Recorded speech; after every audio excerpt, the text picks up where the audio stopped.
하나님 말씀 요한복음 4장 27절에서 30절 말씀까지 함께 보도록 하겠습니다. 요한복음 4장 27절에서 30절 말씀까지입니다. 함께 교독하겠습니다. 27절을 제가 읽습니다.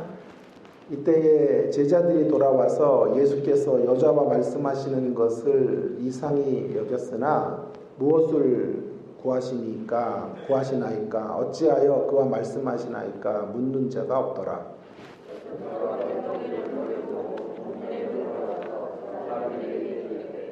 내가 행한 모든 일을 내게 말한 사람을 와서 보라.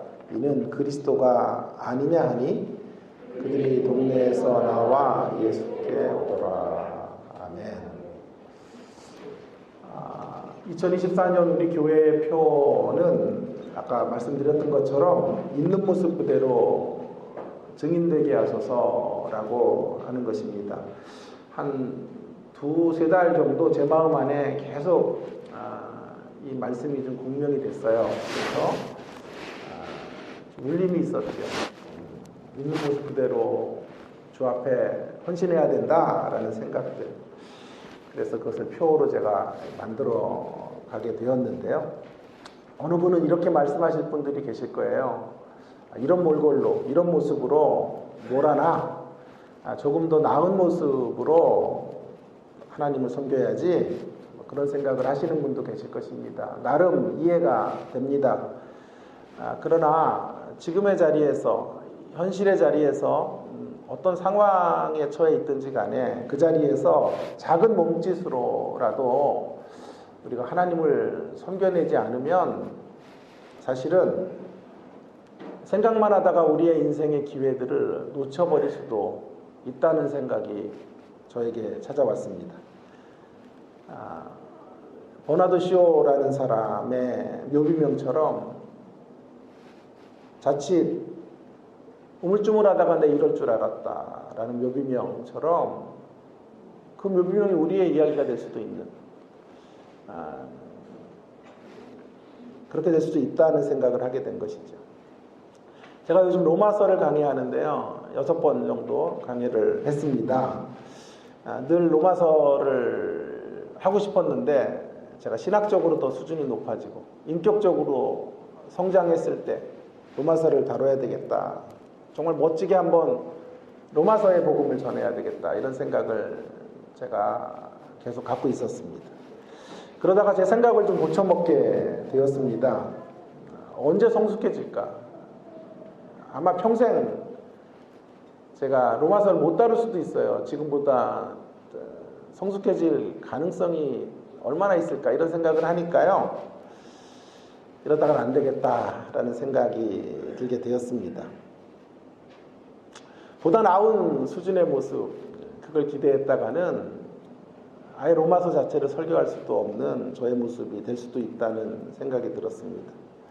그래서 마음을 좀 고쳐먹었죠. 그런 생각을 하지 말고 이제 생각을 좀 바꾸자라는 생각을 했어요. 그래서 내가 먼저 배워가면서 이제 가르치면 어떨까? 내 있는 모습 그대로, 지금 현재의 모습 이대로 로마서를 배워서 제가 겸손하게 로마서의 음성을 듣고 성도들과 나누는 게 좋겠다는 생각으로 마음을 바꾸게 되었습니다.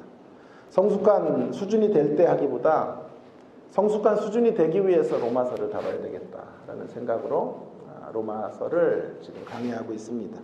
흥미롭게도요, 저와 똑같은 생각을 했던 목사님이 계셨더라고요. 아주 저명한 목사님이에요. 우리나라에 이름만 대면 그분이라고 할 수 있는 분이, 놀랍게도 그의 로마서 강해에서 서두에서 이런 얘기를 똑같이 하고 있는 것을 제가 보고 깜짝 놀랐어요. 개척을 하면서 하나님과 약속한 것이 하나 있는데 그것이 바로 이것이었다 그래요. 하나님, 제 설교의 전성기에 로마서를 다루겠습니다.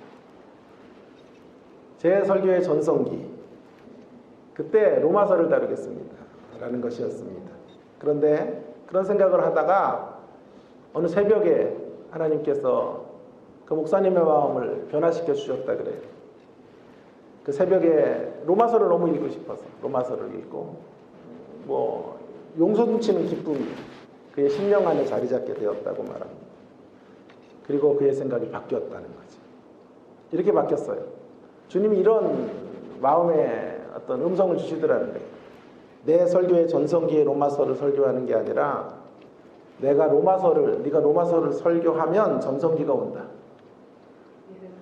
로마서를 설교하면 그때 전성기가 오는 거다. 이 말은 올해의 우리들의 표어에도 적용이 될 수 있을 것이라고 생각합니다. 우리 삶에 전성기가 오면 그때 하나님께 헌신하겠습니다. 하나님의 일을 하겠습니다가 아니라 우리가 있는 모습 그대로 하나님을 위해 수고하면 우리 삶의 전성기가 찾아오게 되는 것입니다. 어느 동료 교수 님께서 그의 친구 교수의 이야기를 저에게 해주었어요. 명문대 교수직을 감당하다가 돌연 학교에 사표를 냈다 그래요. 그래서 다들 가족도 말리고 다 말렸는데 왜 이렇게 좋은 교수직을 버리냐 이렇게 이야기를 하자 그의 각오를 이야기하더래요. 자기의 평생의 소망은 정말 세계적인 그런 책을 한 권 쓰는 것, 자기 분야에 족적을 남길 수 있을 만한 책을 한 권 저술하는 것이다 라고 말씀하시더래요. 그래서 집을 팔고 강원도에 사람도 많이 없는 그런 곳에 집을 건축해서 거기 들어가 책을 쓰겠다고 이제 들어간 거예요. 근데 수십 년이 지났는데 아직 책이 안 나오더라는 거예요. 아마 죽을 때까지 책 나오기 힘들 거예요. 이 책이라는 게요, 글이라는 게 그렇게 해서 쓰여지는 게 아니거든요. 출판사가 데드라인을 걸어놓고 이날까지 글 안 주면 우리 큰일 납니다. 그래야 그런 부담이 있고 압박이 있어야 글이 쓰여지게 되는 거예요. 그런 글들이 모여서 귀한 글이 되는 것이지요. 처음부터 내가 수준을 이렇게 높여서 세계적인 어떤 작품을 만들겠다, 그래서 작품이 만들어지는 것은 아니라고 생각합니다. 있는 모습 그대로 우리가 시작해야 되는 것이죠. 오늘 상황이 더 좋아지면, 더 반듯한 모습으로 올라서면 그때 주님의 일을 하겠다라고 하면 평생 우리는 주님의 일을 할 수 없을지도 모릅니다. 오늘 본문 수가성 여인의 이야기 너무도 유명하지요. 이 여인의 극적인 변화의 이야기를 볼 때마다 저는 어린 시절에 불렀던 복음성가 한 곡이 떠올라요. 여러분 아시는 곡 우물가의 여인처럼 이라는 곡이죠. 1절에 이런 가사가 있습니다. 우물가의 여인처럼 난 구했네. 헛된 것들을. 그때 주님 하신 말씀, 내 세매와 생수를 마셔라. 오 주님 채우소서. 나의 잔을 높이 듭니다. 한울 양측 내게 채워주소서. 넘치도록 채워주소서. 오늘 우리가 읽은 이 본문 말씀은요, 그 우물가에서 주님을 경험한 한 여인이 변화된 모습으로 다른 이들에게 복음을 전하는 그런 모습을 그리고 있어요. 자, 어떻습니까? 어떻게 되었습니까? 그녀가 주님을 만나서 어떻게 바뀌었습니까? 한마디로 자신이 경험한 것 가지고 사람들에게 증인이 되는 자리로 나가게 된 것이죠. 자, 우리는 오늘 이 본문을 앞에 두고 이 본문 이야기 가운데 매우 놀라운 대목들 한 두 가지 정도를 좀 생각해 보려고 그래요. 그 놀라운 대목 두 가지를 좀 생각하면서 자연스럽게 있는 모습 그대로 주님을 섬기고 주님을 위해 수고해야 된다라는 문제들을 좀 연결해 보도록 하겠습니다. 먼저 두 가지 놀라움이 있는데요. 첫 번째 놀라움은 무엇입니까? 첫 번째 놀라움은 한 사람으로라도 변화를 만들 수 있다. 한 사람이 변하니까 동네 전체가 복음의 물결로 새로워질 수 있는 이런 이야기가 기록이 되어져 있다는 것이 매우 놀라운 대목이라고 생각합니다. 그녀가 주님을 만나고 목마름이 해결되고 나서 그녀가 한 행동은 28절에 있는 것처럼 동네로 뛰어들어간 것이죠. 동네로 뛰어들어가 자신이 만난 예수님을 전한 거예요. 그 결과 30절 말씀에 있는 것처럼 사람들이 예수님 앞으로 나아오게 된 것입니다. 자, 그가 복음을 전하는 것도 귀하지만요, 여기 중요한 포인트는 변화된 한 여성이 자신의 변화를 외적으로 표출했다는데 방점이 있어야 된다고 생각합니다. 그녀가 변한 거예요. 그 변화의 어떤 흘러넘침이 증인의 모습으로 나타나게 된 것이다 라고 하는 것입니다. 결혼을 5번이나 한 여성, 그렇기 때문에 대인기피증을 갖고 있어요. 그 누구와도 상종하지 않았던 여성일 수도 있어요. 그런 여성이 동네로 뛰어들어가서 사람들에게 예수의 이름을 전하는 거예요.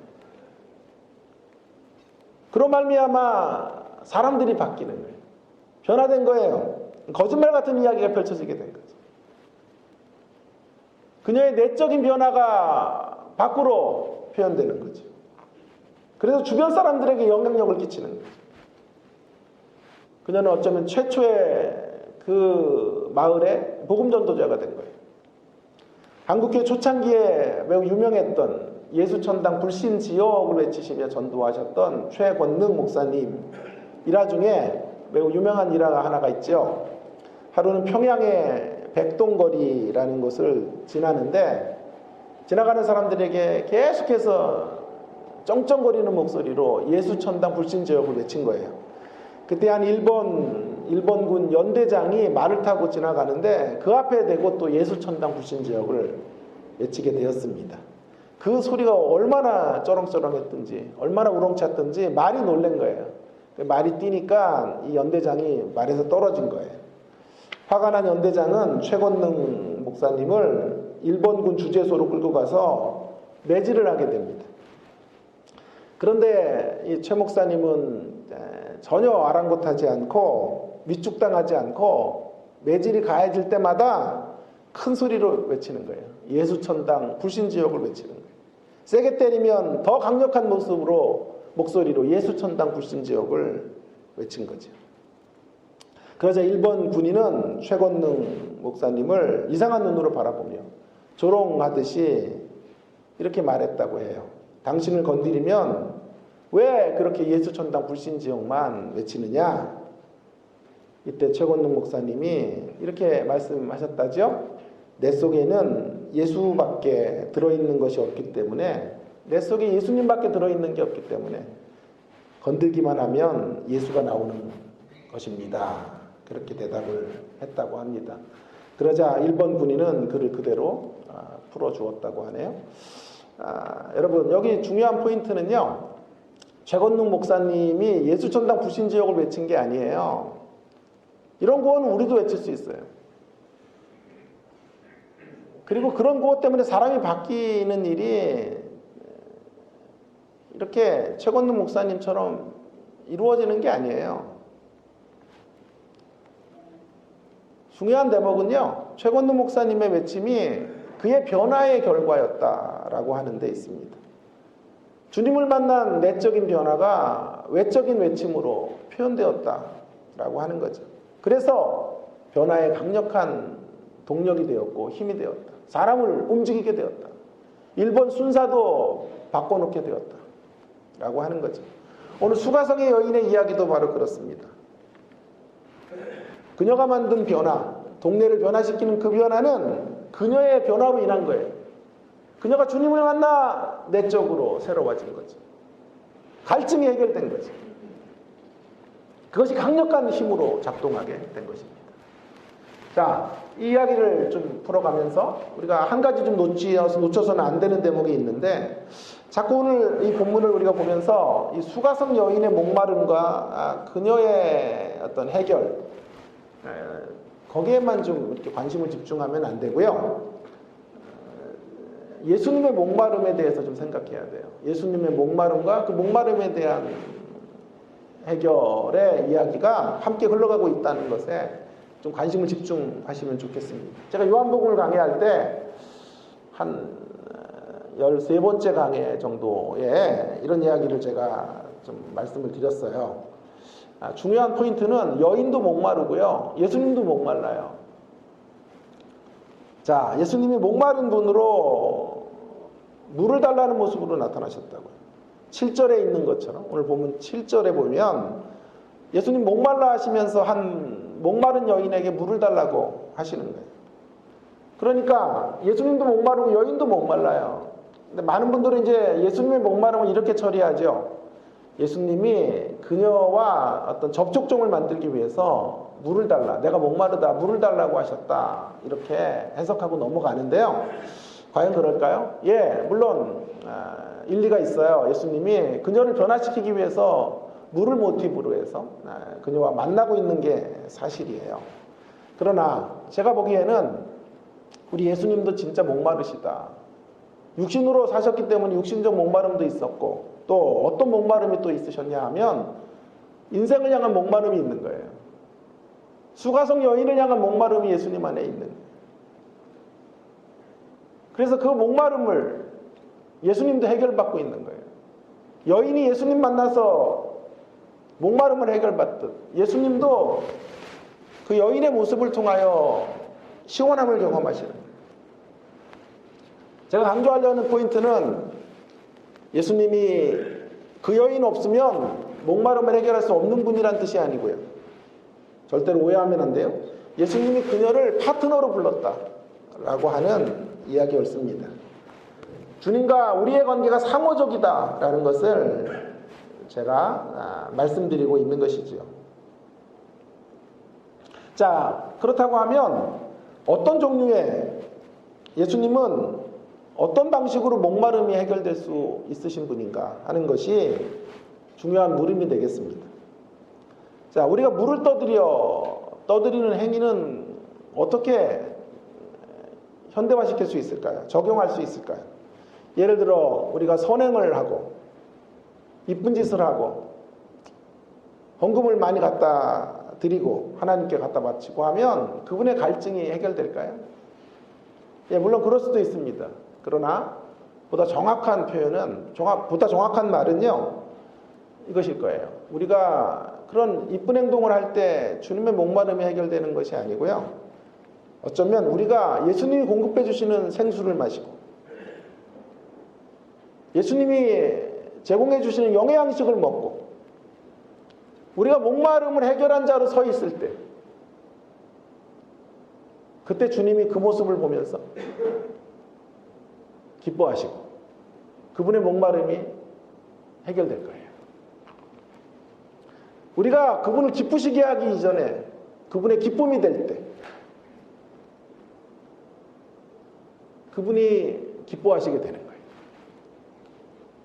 그때 우리가 한여름에 얼음 냉수와 같은 것을 주님께 공급해드리는 그런 일들을 하게 되는 거죠. 예수님께 멋진 선물을 올려드리는 것, 그것도 귀한 거지만요, 예수님을 선물로 받아서 그분의 생수로 인하여 우리가 소생하게 되고 소생한 자로 작은 몸짓으로 이 땅을 살아가는 거예요. 있는 모습 그대로 하나님을 향해서 뭔가 꿈틀꿈틀거리며 걸어갈 때, 그때 그 모습을 보면서 예수님의 갈증은 해결되는 것이죠. 제가 지금 단지 전도를 열심히 하자 그런 얘기를 드리는 게 아니에요. 변화된 지점을 갖자라는 말이에요. 우리들의 변화된 지점이 증인의 사역을 가능케 할 것이고, 그런 우리의 모습을 보면서 주님은 기뻐하실 것이다 라고 말씀드리고 있는 거죠. 자, 부모된 우리가요, 자녀들을 보면서 어느 때 기쁘든가요? 모든 부모는 자녀들에 대한 목마름이 있어요. 그죠? 자녀에 대한 갈증이 있어요.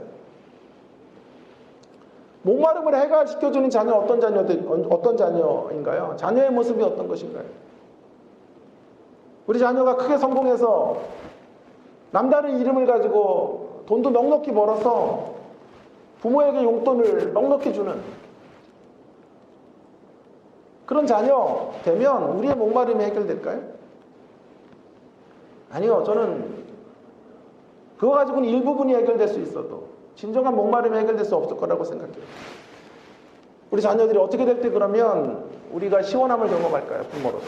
예, 우리의 자녀가 의미 있게 살고 가치 있는 일들을 위하여 헌신하고 이 땅을 만족스럽게 살아갈 때 그거 바라보면서 부모는 기뻐요. 감격해요. 그 자녀가 나에게 그 어떤 것을 해주지 않는다고 해도 그저 우리의 자녀들이 하나님 나라의 가치를 따라 이 땅을 살고 하나님의 사람으로 하나님의 나라를 유익되게 세상에 복된 인생으로 이 땅을 걸어가는 그 모습을 바라볼 때 자녀를 향한 우리의 목마름은 해결될 수 있을 것이라고 생각합니다. 우리 주님이 바로 우리에게 그런 동일한 목마름을 갖고 계시다 라는 사실을 성경을 통해 우리가 확인할 수 있기를 바랍니다. 오늘 본문의 수가성 여인에게 중요한 지점은요, 동네에 들어가 전도했다는 것이 아니고요, 그녀의 변화가 지금 밖으로 흘러넘치고 있다는 데 있는 것이고요, 그녀의 모습이 주님을 시원케 했다라는 데 있는 것이죠. 목마른 주님의 목마름을 해갈시켜드리는 그런 모습으로 서 있었다라고 하는 것입니다. 사랑하는 성도 여러분, 우리 주님이 원하는 건 화려하고 엄청난 대단한 사역이 아닙니다. 우리 모두 복음 전도자가 되라는 것도 아닐 거예요. 주님 원하시는 건 이거예요. 우리가 주님을 만나서 그분의 생수로 인하여 공급을 받아 하늘 양식으로 날마다 배부르게 채워져서 그 주님을 누리고 이 땅을 살아가는 것. 우리 주님이 그걸 보고 싶은 거예요. 우리를 통해. 그것으로 복음 전도자는 아니어도 복음이 되는 우리가 되기를 주님 원하시는 거예요. 자, 복음 전도자로 복음을 전하는 사람이 되어야 하지만 그보다 더 우선시 돼야 될 것은요, 복음이 되어 복음 전도자로 서는 것이 더 우선적인 일입니다. 복음 전도자가 되어 복음을 전하는 것도 귀한 거지만요, 그거보다 더 우선적인 부르심은요, 복음이 되어 복음 전도자로 서는 것, 그것이 우리가 할 일이에요. 전자는요, 풀타임 사역자들이 하는 거예요. 선교사님들이 해야 될 몫인 거예요.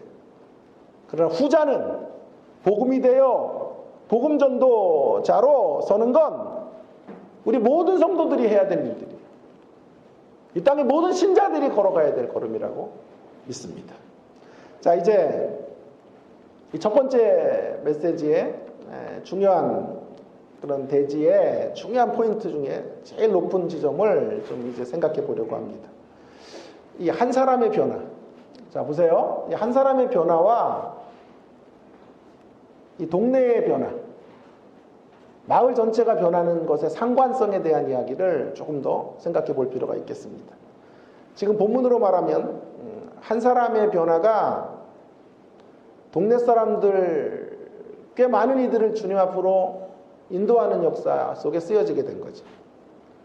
조금 이따가 제가 다시 확인하겠습니다만은 39절과 42절에서 보시면요, 아주 많은 사람들이 주님에게로 돌아왔다는 것을 우리는 알 수 있어요. 그러니까 이 한 사람이 이 동네의 대다수 사람들을 회심의 자리로 이끌어 준 거예요. 한 사람이 변하니까 주변이 바뀌더라는 이야기죠. 그런데 제 질문이 이거예요. 이런 이야기를 일반화시킬 수 있을까? 절대적인 일반화가 가능할까? 라고 하는 질문에 대해서 좀 답하고 싶은 거예요. 이런 일들이 현실 속에서 흔하지가 않아요, 사실은. 절대적 일반화가 가능하지 않지요, 사실은. 우리가 바뀌었다고 주변이 이렇게 다 송두리째 바뀌는 게 아니더라고요. 예를 들어서 이 반대의 경우가 있어요. 반대의 경우의 대표적인 이야기는 사무엘의 경우가 아닐까요? 사무엘과 그의 아이들. 자, 사무엘은 어떤 사람이죠? 사무엘은 역사상 제가 보기에는 몇 손가락 안에 들만한 신앙 영웅이에요. 사무엘의 등장과 함께 사사시대가 종결돼요. 자기 소견에 옳은 대로 행했던 사사시대가 멈추고 이제 사사시대의 빗장을 부수고 새로운 왕권 시대가 열리게 된 거예요. 킹메이커예요, 사무엘이.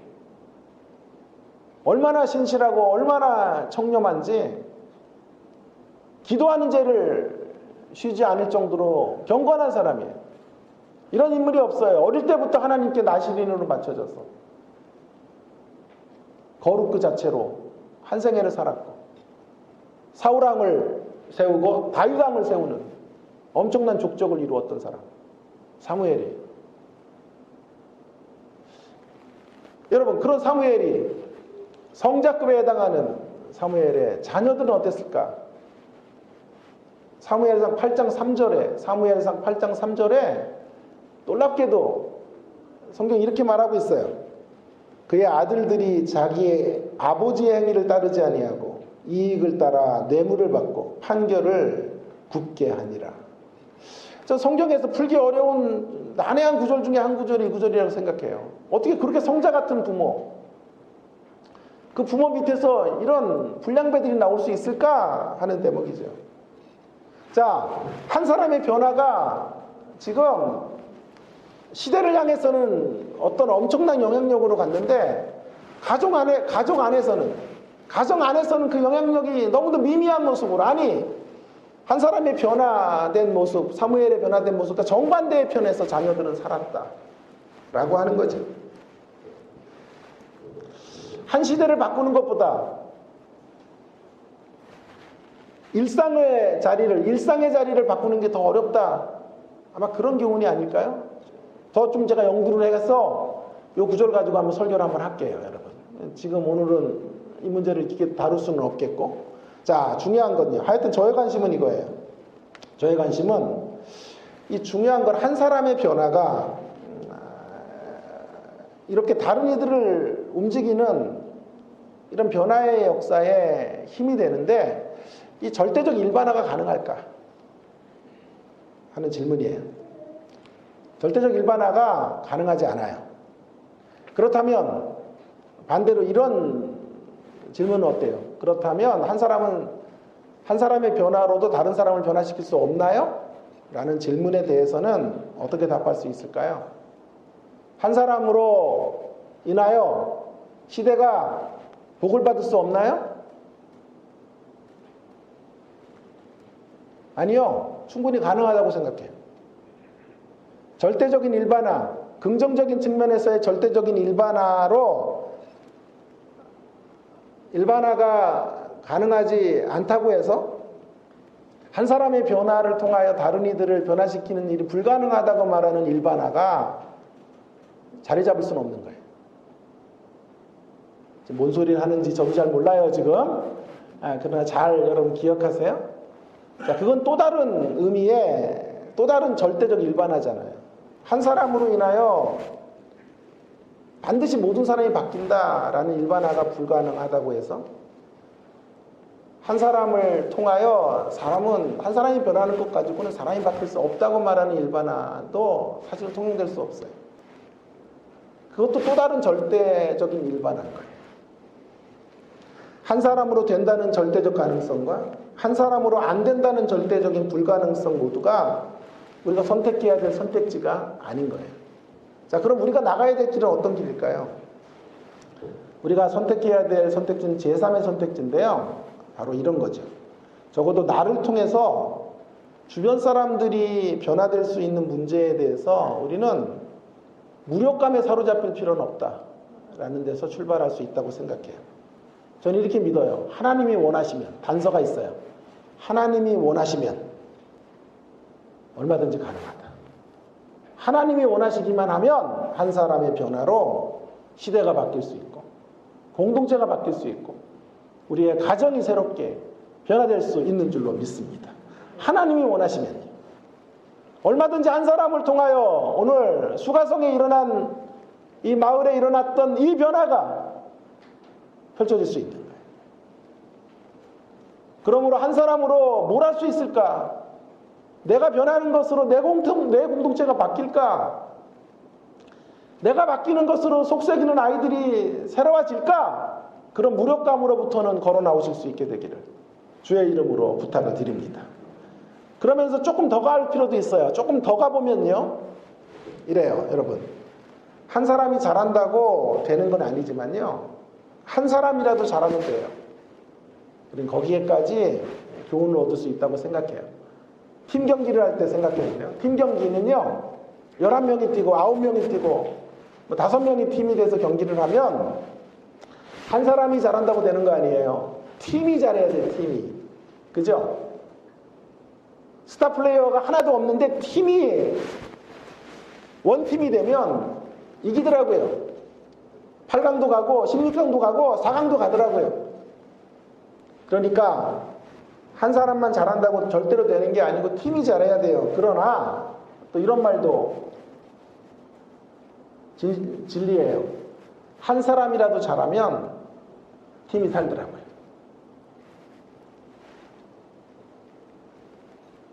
자, 가족 중에 한 사람이 변하면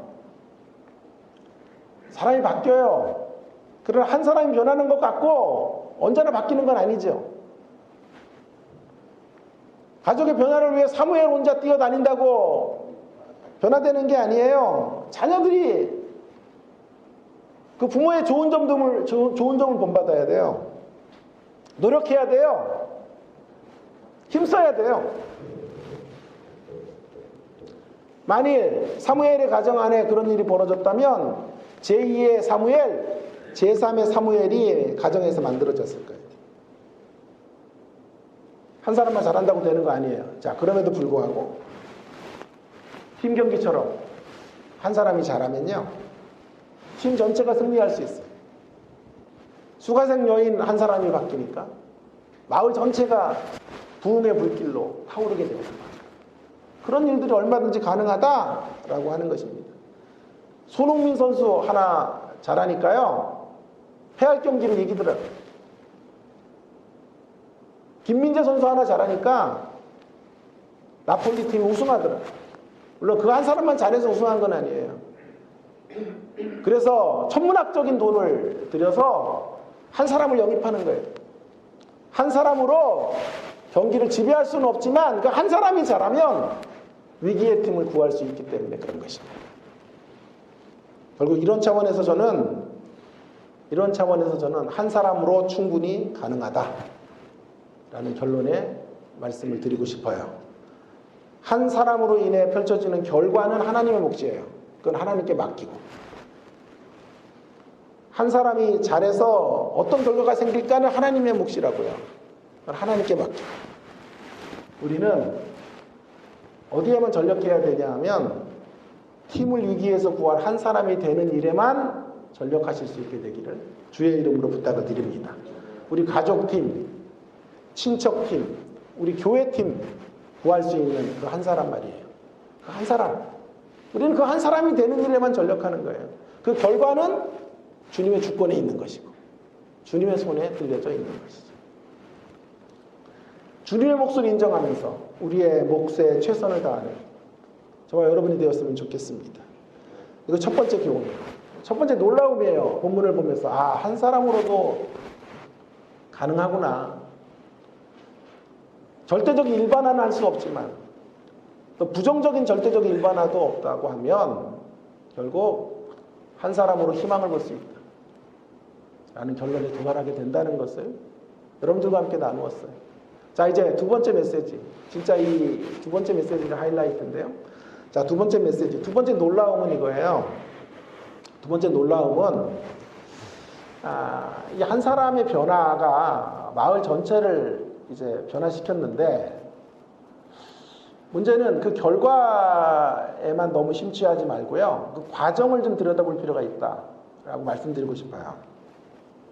그러니까 수가성 여인의 변화된 상태에 좀 초점을 맞추어 볼 필요가 있을 것이다 라고 여러분들에게 제안하고 싶어요.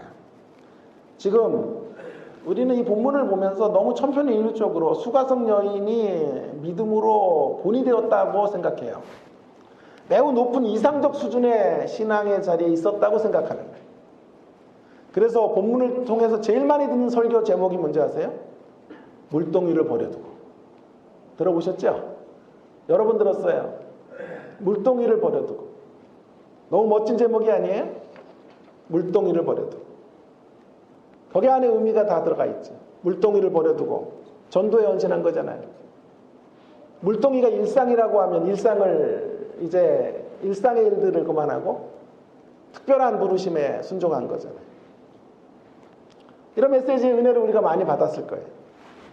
제가 오늘 이 부분에 대해서 조금 좀 심도 깊은 이야기를 좀 하고 싶은데, 그 이야기를 반박하려는 것이 아니고요. 오히려 그 은혜의 이야기를, 물동이를 버려두고를 통하여 여러분이 들었던 이야기들과 설교들을 조금 더 가속화시키는, 그 은혜의 이야기를 더 풍성하게 만들어가기 위해서 오늘 좀 본문을 좀 다른 눈으로 좀 볼 필요가 있다고 제안하고 싶어요. 자, 만일 기존의 설교처럼 물동이를 버려두고 헌신하자고 하면 자칫 이렇게 가요.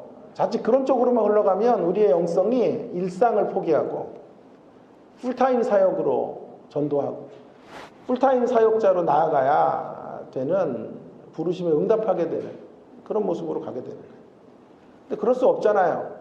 여러분 은혜 받고 전부 신학교에 오시면 어떻게 해요? 그럼 저는 어떻게 살아요? 성도가 있어야 살지. 그러니까 여러분은 여러분의 자리에 계셔야 되는 거죠.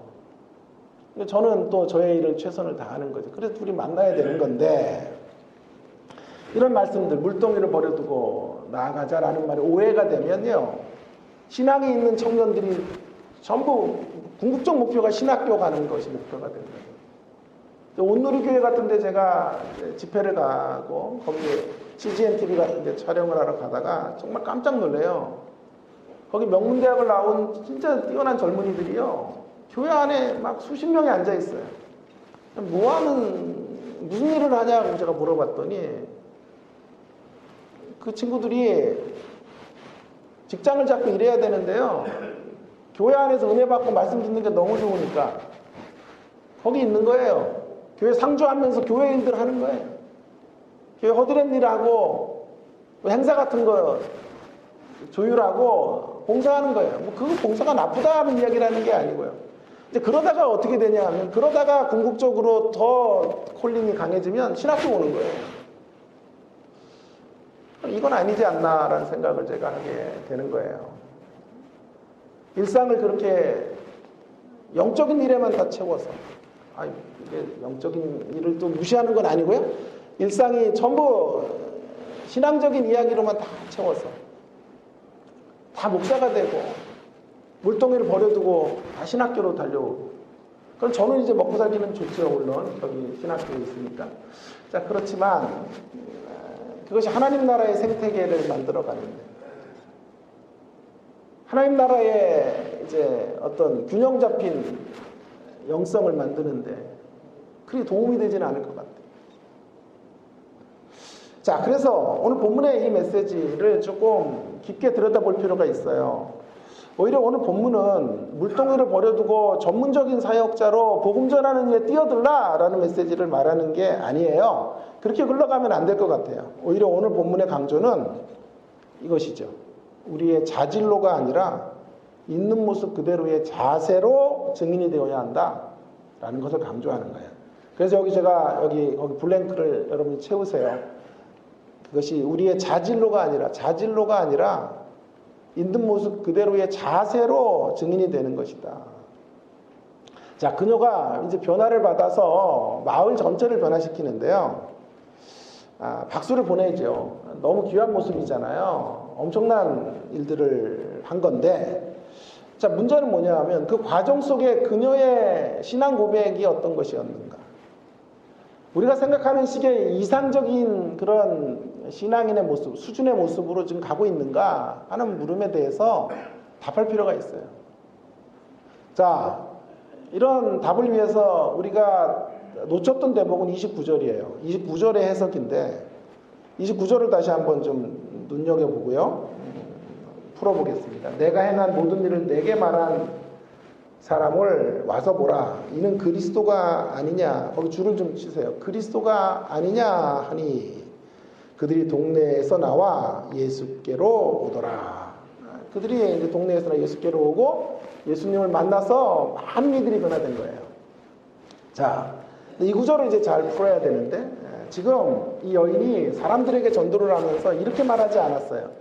내가 만난 그분이 그리스도입니다 이렇게 말했으면 그녀가 수준 높은 신앙의 고백을 갖고 있는 건데, 오늘 본문의 메시지는 그런 메시지가 사실 아니에요. 그리스도가 아니냐라고 질문하는 거예요. 여기 사용된 헬라어는 메티라는 표현인데, 메티라는 헬라어인데요. 주로 이런 질문의 형태로 쓰는 메티는요, 통상적으로 부정적인 답변을 기대하는 거예요. 그리스도가 아니냐라고 물으면 답이 아닐 수 있다라고 대답하게 하는. 동일한 헬라어 단어가 쓰여졌을 경우가 요한복음 안에, 요한복음 18장 35절이에요. 한번 가보겠습니다. 요한복음 18장 35절. 요한복음 18장 35절로 한번 가보십시다. 요한복음 18장 35절에 가면 거기 이제 빌라도가 그리스도를 신문하는 가운데 이렇게 물어요. 빌라도가 대답하되 내가 유대인이냐? 내가 유대인이냐? 빌라도 유대인 아니잖아요. 여기 사용됐던 단어가 메티라는 단어예요. 내가 유대인이냐라는 말은 무슨 답을 기대하고 하는 말입니까? 유대인이 아닙니다. 그 말을 기대하는 거라고요. 졸리면 안 되는데, 자, 여기 메티라는 말은요, 엄밀히 말하면 아주 긍정적이고 수준 높은 그리스도를 고백하는 표현이 아니고요. 그렇다고 해서 또 너무 이걸 가지고 부정적인 이야기라면 문맥과 좀 안 맞아요. 그녀가 가서 복음을 전하는 건 맞으니까. 자, 그러나 한 가지는 분명해요. 너무 수준 높은, 우리를 기죽일 만한 수준의 신앙 고백으로 증인이 된 건 아니다라는 것만은 확실해요. 왜냐하면 이 단어는 부정적인 답을 기대하는, 그래서 던지는 질문이기 때문에 그런 것입니다. 그런데 이 구절을 그냥 우리는 한글 성경으로만 해석해서 대단한 믿음의 신앙 고백, 한 사람이 바뀌고 그 바뀜으로, 변화로 온 동네를 바꾸는 이야기로 둔갑시켜 버린 거죠. 자, 그러면 교통정리가 필요해요. 어떻게 해야 될까? 문맥도 살리고 이 단어의, 메티라는 단어의 의미도 살려내는 어떤 선택은 무엇일까? 이런 게 좋을 것 같아요. 여러분, 이 정도로 해석하면 어떨까 싶은데요. 혹시 이분이 우리가 기대했던 메시아가 아닐까? 그리스도가 아닐까요? 나를 만나 나를 변화시켜준 이분이 우리가 고대하고 기대했던 진정한 그리스도, 구원자가 아닐까요? 구주가 아닐까요? 라는 질문인 거예요. 그것으로 나온 거예요. 그 정도의 질문성의 이야기 앞에 사람이 바뀐 거예요.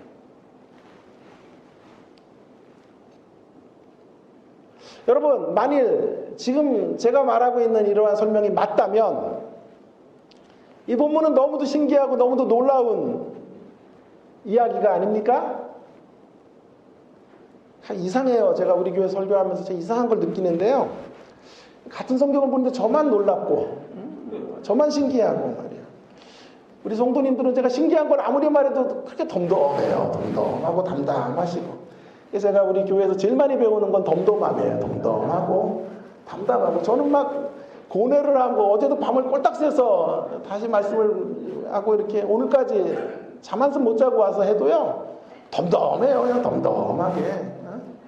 우리 배전사님 먼저 설교할 날이 있을 텐데 이해하라고 덤덤하게 받으시는 분들이다. 담담하고 덤덤한 게 우리 교회의 가장 큰 특징이에요. 아멘도 한 번도 없어요. 그래서 제가 막 설교 가르칠 때는 우리가 불을 토하면 아멘도 나오고 하는 거라 그러는데 이제 교과서대로 안 되는 거예요 지금요. 자, 덤덤하게 받아서 그래요. 덤덤하게. 여러분, 지금 제가 드리는 말씀이 칭찬인지 질타인지는 여러분이 귀 있는 자만 들을 거예요. 알게 될 거예요. 그래서 오늘 본문은 정말 놀라운 대목이란 말이에요. 그녀가 지금 던져준 거는요, 확신에 찬 고백이 아니에요. 혹시 그리스도가 아닐지 몰라. 그랬더니 사람들이 그리스도에게로 나온 거예요. 그리고 그 사람들 중에 대다수의 사람들이 변화된 거예요. 마을에 온통 부흥의 불길들이 번지게 된 거예요.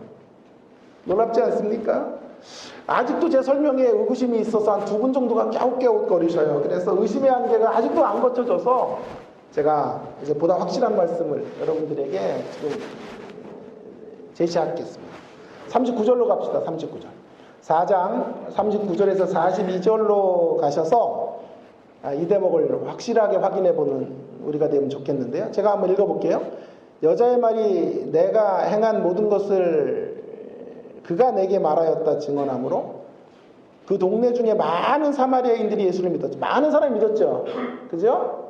대다수 사람들이 주님에게 온 거예요. 엄청난 대대적인 회심이 이루어진 거예요. 자, 그런데 보세요. 사마리아인들이 예수께 와서 자기들과 함께 유하기를 청하니 거기서 이틀을 유하심에 예수의 말씀으로 말미암아 믿는 자가 더욱 많아졌어요. 어마어마한 숫자가 변화된 거예요. 자, 근데 이 마지막 구절을 놓치면 안 돼요. 42절인데요. 42절을 같이 한번 읽어볼까요? 42절 시작. 그 여자에게 말하되 이제 우리가 믿는 것은 내 말로 인함이 아니니 이는 우리가 친히 듣고 그가 참으로 세상의 구주신 줄 알미라 하였더라. 여기 중요한 구절은 이 사람들이 사마리아의 사람들이 예수님을 믿었던 이유가 너의 말 때문이 아니다라고 말하고 있는 때문이에요. 네가 말한 건 예수가 우리가 기다렸던 예수님이 바로 이분인가 정도밖에 아니잖아. 우리 그것 때문에 믿은 거 아니야. 우리가 그리스도에게 나와서 이분이 그리스도인 것을 확신했기 때문에 믿게 된 거야. 그렇게 말하고 있더라 하는 거죠. 이제 의심의 한계가 확 거두어지기를 간절히 바라요. 예? 여러분 무슨 말을 하고 있는 것입니까? 그녀의 말 때문에 그녀의 증거 때문에 변화된 게 아니다라는 걸 성경이 못 받고 있는 거 아니에요. 그녀가 대단한 증인이었기 때문에 대단한 결과들이 만들어진 것이 아니라는 것을 알려주고 있는 거 아니에요. 그녀가 반듯한 모습의 증인이 아니었어요, 사실은요. 그러나 놀라운 아웃풋이 만들어진 거예요. 인풋이 대단한 것이 아니었는데 아웃풋이 위대한 결과로 귀결된 거예요. 그런데 우리는 아웃풋을 가지고 인풋을 미화시켜. 그동안 아웃풋을 가지고 인풋을 미화시켰던 거예요. 아웃풋을 보니까, 결과물을 보니까 그녀가 너무 귀한 걸 투자했다, 던졌다, 멋진 모습이었고 수준의 모습이었다, 대단한 모습이었고 물동이를 버려뒀다고 이야기하는 거란 말이에요. 그렇지 않다는 거죠. 그래서 이전의 설교들을 제가 깡그리 무시하는 이야기를 하려는 건 아니고요. 이런 대목을 바로잡으면 훨씬 더 은혜로운 이야기가 우리 가운데 들어오게 된다는 거예요. 그녀는 자질로 쓰임받은 거 아니에요. 자질로. 그녀가 쓰임받게 된 비밀은 자세예요. 자세. 그녀의 깨달음이 아직도 혼란스럽고 아직도 그리스도에 대한 확실한 신앙 고백을 갖고 있지는 못하지만 그러나 그녀는 주님 앞으로 나온 거예요. 그리고 시대 앞으로 들어간 거예요. 다른 이들 앞으로 나아가서 있는 모습 그대로 그녀는 삶의 고백을 하고 신앙 고백을 한 거예요. 그러므로 증인됨의 관건은 진정성의 진정성. 온전성이 아니라 진정성의 진정성. 그녀는 아주 높은 수준의 반듯한 신앙, 멋진 모습으로 지금 동네 사람들에게 서 있는 것이 결코 아니에요. 여전히 죄악되고, 여전히 한계가 있고, 여전히 부끄러운 모습이 있어요. 그녀의 신앙 고백도 그리 높은 신앙의 고백이 사실은 아니에요. 그러나 한 가지가 있었어요. 그녀가 만난 그분에 대한 진정한 사랑, 진정한 마음, 그것은 진실된 거였어요. 매우 정직하게 예수님을 전하는 거예요. 진솔함이에요, 진솔함. 더 높은 질은 아니었을지 몰라도 그가 만난 그리스도를 정말 담백하게 전하는 그 담백함 속에 시대가 변화되는 거죠. 여러분, 이 사실이 우리에게 주는 위안과 도전, 위로 메시지는 이제 분명해졌어요. 우리 자신을 꾸미지 않아도 된다 이 말이에요. 너무 거창한 모습으로 하나님 앞으로 나오지 않아도 된다, 이런 말씀이었습니다. 제 딸이 2주 동안 한국에 왔어요. 겨울방학, 기숙사가 폐쇄되고 해서 와서 어제 떠났어요. 떠나고 또 잠이 안 오더라고요. 그래서 말씀을 차라리 더 깊이 좀 업그레이드 하자. 그래서 밤을 꼴딱 새면서 설교를 준비하다가 지금 왔는데요. 정말 많이 바뀌었더라고요. 가서 내가 기대했던 것 정말 보다 너무너무 바뀐 거예요, 사람이. 어떻게 이렇게 바뀌어서 3달 만에 이렇게 개가천선할 수 있나, 막 이런 생각이 들 정도로 확 바뀌었어요. 막 오자마자 아빠를 안아주고 사랑한다 그러고 막 너무 낯설어가지고요, 제가. 얘가 왜 어디서 왔나, 얘가 누군가 막 할 정도로 그렇게 다정다감해지고 바뀌었어요. 웨이메이커라는 노래가 있어요. 우리 딸이 너무 힘들 때 우리가 매일 그 노래를 들으면서 주님 앞에 길을 달라고, 하나님 길을 좀 주십시오, 우리 딸의 인생에 길을 주세요 라고 계속 찬양과 함께 기도를 드렸는데, 내려서 딱 오는 날 차에서 그 노래를 듣자 그러는 거예요. 야, 막 소름이 막 끼치는 거야, 정말. 자기가 찬양팀에서 불렀다며, 축제 때 불렀대요, 그 노래 아이들과. 그래서 I worship you, I worship you 계속 노래하는 거예요, 아이가. 제가 늘 우리 아이에게 꿈꾸는 게 뭐냐 하면요, 딴 거 부러운 게 아니라 뭐 명문대 가고 이런 게 하나도 안 부럽고, 그런 것도 물론 부럽지만 조금 부럽고요. 그런 게 크게 부럽지는 않고요. 제가 집회 같은 데 다니면 막 중고 청년들이 나와서 앞에서 찬양하고 막 감격하며 노래 부르고 할 때 늘 기도해요. 주님, 저런 자리 우리 딸이 들어가면 좋겠습니다. 그래서 가슴에 찬양을 하나님께 올려드리는 그런 아이로 변했으면 좋겠습니다. 그렇게 늘 기도했는데 그 조짐이 조금 보여요. 그래가지고 아이 워십류 하는데 지금도 제가 좀 뭉클하네요. 그래서 차를 타고 오면서 와이프도 울고 저도 가슴으로 얼마나 울었는지 몰라요. 너무 많이 바뀌었더라고요. 근데 여전히 한 가지 안 바뀐 견고한 한 가지 변화되지 않은 대목이 있더라고요. 그것이 뭔가 봤더니 화장을 2시간씩 하는 거. 이거는 안 바뀌더라고요. 안 바뀌어요. 화장을 기본이 2시간이에요. 그래가지고 마트 가자 그래서 가자 그러고 자기도 동의했는데 나가려고 그러는데 잠깐 아빠 1시간은 기다려줘 그렇게. 아니 마트 자가 가서 과자 하나 사오는데 말이야. 그러니까 1시간은 기다리는데 기다리다가 막 얼마나 화가 나는지 참고 주의 인내로 참고 기도하면서 참고 해도 안 돼요. 1시간 기다리는 게 해보세요. 마트 가야 되는데 지금 기다리고 화장을 하는 것을 지켜보는데 환장하겠더라고요. 여성분들 좀 명심해 주세요. 화장이 화장하는 사람에게는 화장인데요, 그걸 지켜보는 사람에게는 환장하는 일이에요. 이게 뭔가 이게 아재 개그도 아니고 화장이 그만합시다. 우리 제자가 와 있어서 제가 더 긴장이 돼가지고요. 우리 설교가 안 되네. 이렇게 유머도 잘 안 되고 안 돼요. 자, 여러분 제가 이야기하려는 메시지의 골자는 이거예요. 주님 앞에 꾸미지 않아도 된다. 그 얘기를 하고 싶은 거예요. 꾸미고 나오지 않아도 돼요. 화장 칠 덕지덕지하고 주님 앞에 서지 않아도 된다는 거예요. 멋진 모습으로 서 있지 않아도 돼요. 있는 모습 그대로. 오늘 찬양팀 찬양이 진짜 제 설교를 요약하는 거예요. 부르신 곳에서, 부르신 그 자리에서 나는 예배하네. 하나님 어떤 자리에 우리를 부르셨던지 부르신 그곳에서 내가 할 수 있는 범위 안에서 시작하시면 돼요. 전문적인 복음 전도자가 못 돼도 돼요. 그러나 복음이 돼요. 복음을 전하는 사람이 되면 돼요.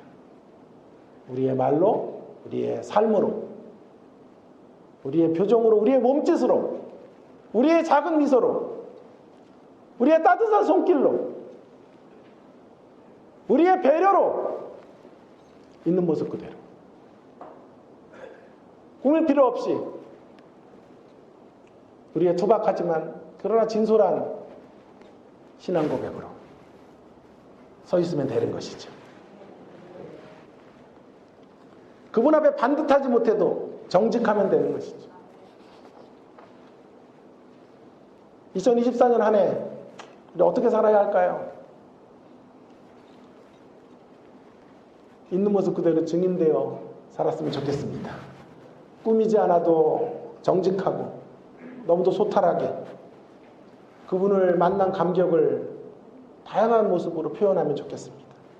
그런 의미의 증인 되자 라고 권면하고 싶습니다. 그 길만이 우리가 멋진 증인이 되는 길목이 또한 되는 것입니다. 어느 날 멋진 신앙인으로 어느 날 멋진 신앙인이 되어 주님의 증인이 되는 것이 아니고요. 있는 모습 그대로 증인이 되는 것으로 훗날 멋진 신앙인이 되는 거예요. 지금서부터 여러분이 할 수 있는 범주 안에서 섬기고 수고하고 희생하고 주님을 닮아가는 몸짓 있기를 바랍니다. 그런 모습이 점점 자라서 멋진 신앙인의 자리에 서게 되는 것이죠.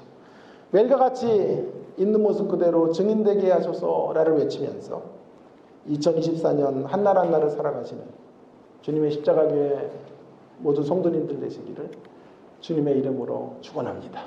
축원합니다. 축원합니다. 오늘